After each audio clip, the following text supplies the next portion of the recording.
सफेद हाथी। बहुत साल पहले एक जंगल में हाथियों का एक झुंड रहता था। उसका नेता एक शानदार और दुर्लभ सफेद हाथी था, जो एक अत्यंत दयालु हाथी था। वो अपनी मां से बहुत प्यार करता था, जो नेत्रहीन और कमजोर हो गई थी, खुद का ख्याल नहीं रख सकती थी। हर दिन यह सफेद हाथी भोजन की तलाश में जंगल में जाता था और अपनी मां के लिए भोजन के लिए सबसे अच्छे जंगली फल की तलाश करता था। लेकिन अफसोस, उसकी मां को कोई भी फल नहीं मिल पाता। ऐसा इसलिए था क्योंकि उसके दूत हमेशा उन्हें खुद खा जाते थे।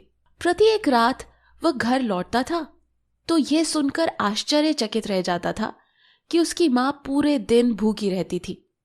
उसे अपने झुंड से बिल्कुल घृणा थी।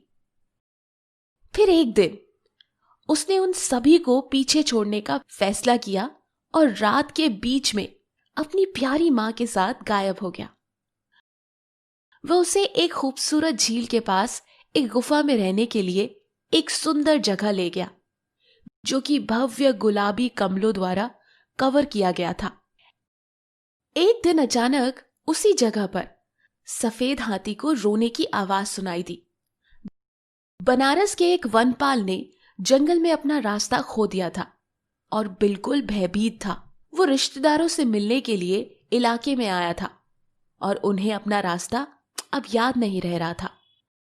इस बड़े सफेद हाथी को देखकर और भी ज्यादा घबरा गया और जितनी तेजी से भाग सकता था उतनी तेजी से भागा।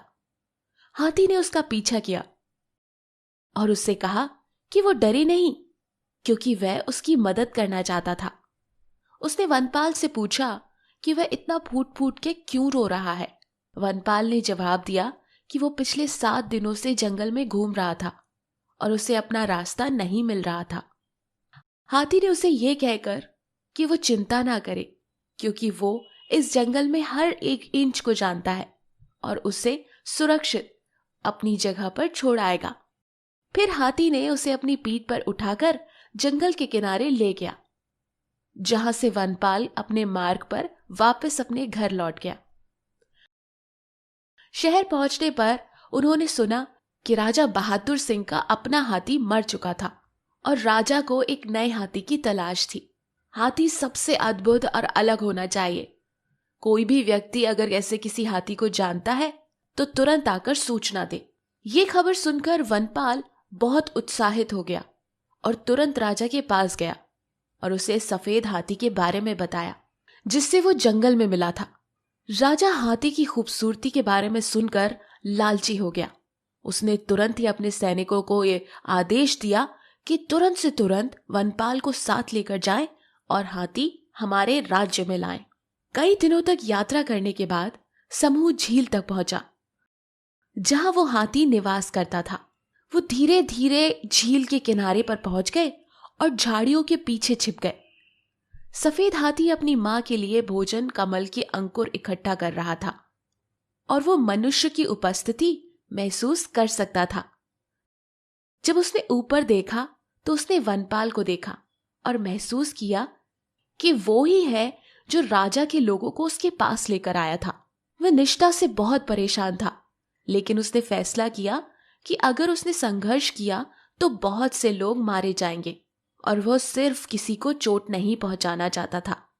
इसलिए वो चुपचाप राजा के आदमियों के साथ चला गया।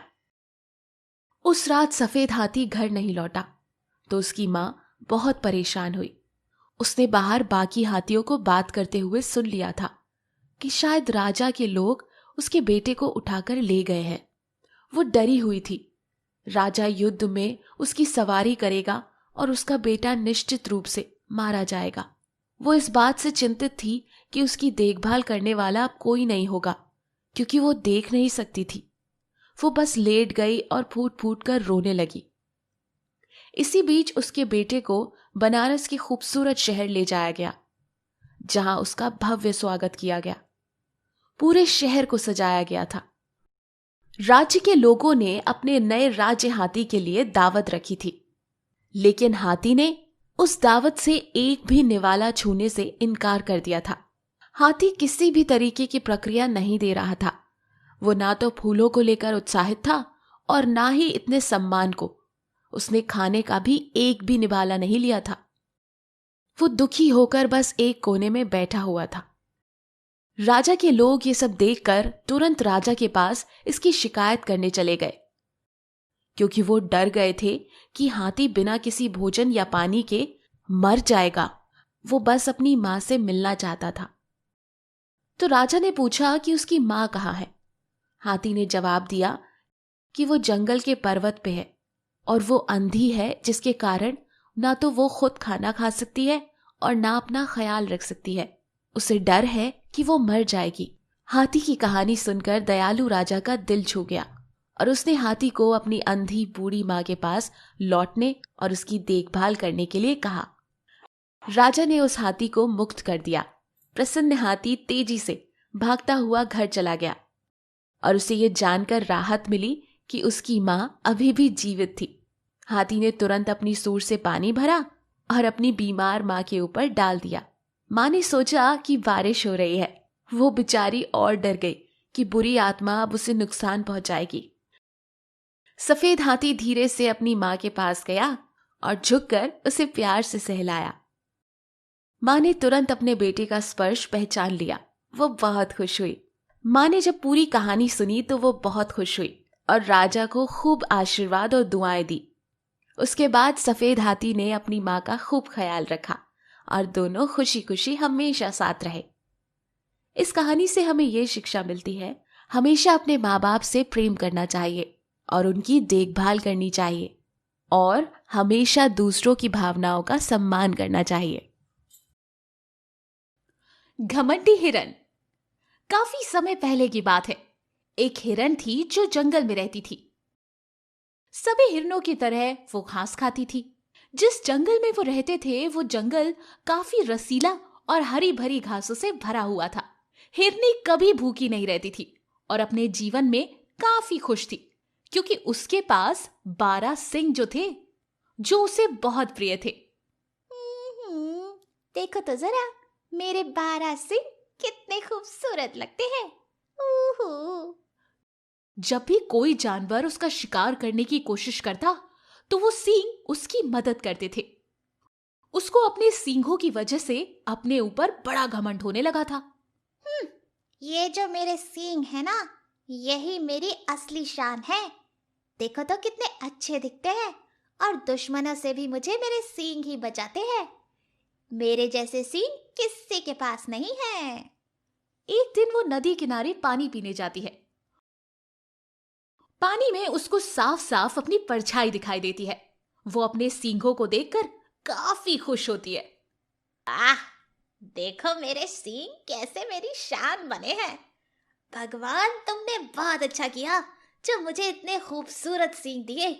मेरे सर पर ये सींग बिल्कुल ताज के समान लगते हैं।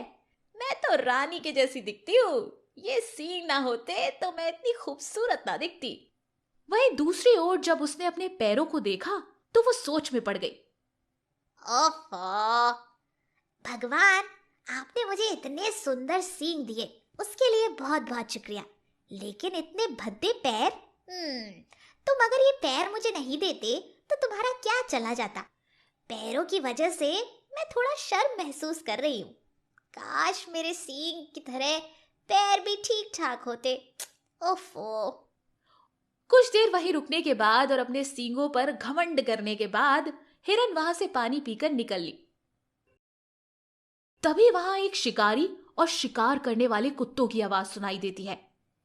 आवाज सुनते ही बिना कुछ सोचे हिरन वहां से तेजी से भाग निकलती है। बहुत तेजी से शिकार करने वाले कुत्ते उस हिरन के पीछे पड़ जाते हैं। इतने में हिरन बहुत तेजी से भागने लगती है और उनसे बहुत दूर निकल जाती है। लेकिन तभी दौड़ते दौड़ते उसके सींग झाड़ियों में फंस जाते हैं। वो इन सींगों को निकालने की कोशिश करती है और झाड़ियों को जोर से हिलाती है, लेकिन काफी कोशिश करने के बावजूद भी वो हिरन अपने सींगों को नहीं निकाल पाती।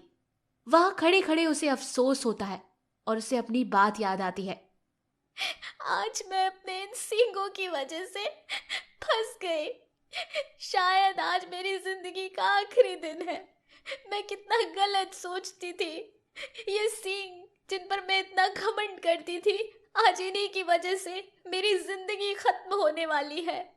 और मेरे ये पैर जिन्हें मैं भद्दा समझती थी, मेरी जिंदगी बचाने के लिए कितनी मदद कर रहे हैं। मैं उन्हीं की वजह से भाग पाई और आज शायद बच भी जाती, लेकिन मेरे ये सींग। हिरन ये सोच ही रही थी कि कुछ समय बाद जब शिकारी उन हिलती हुई झाड़ियों को देखते हैं, वो उधर आ जाते हैं और उस हिरन का शिकार कर लेते हैं और वो मारी जाती है। तो दोस्तों, इसीलिए कहते हैं कभी भी किसी भी चीज पर घमंड नहीं करना चाहिए। हमारी कहानी में हिरन का जो अंत हुआ वो सिर्फ अपनी सींगों की वजह से हुआ, क्योंकि कभी कभी जिस चीज को हम अपनी खास समझते हैं वो हमारे लिए बेकार साबित होते हैं। इसलिए कभी भी किसी चीज पर घमंड ना करें और ना किसी चीज को बेकार समझें।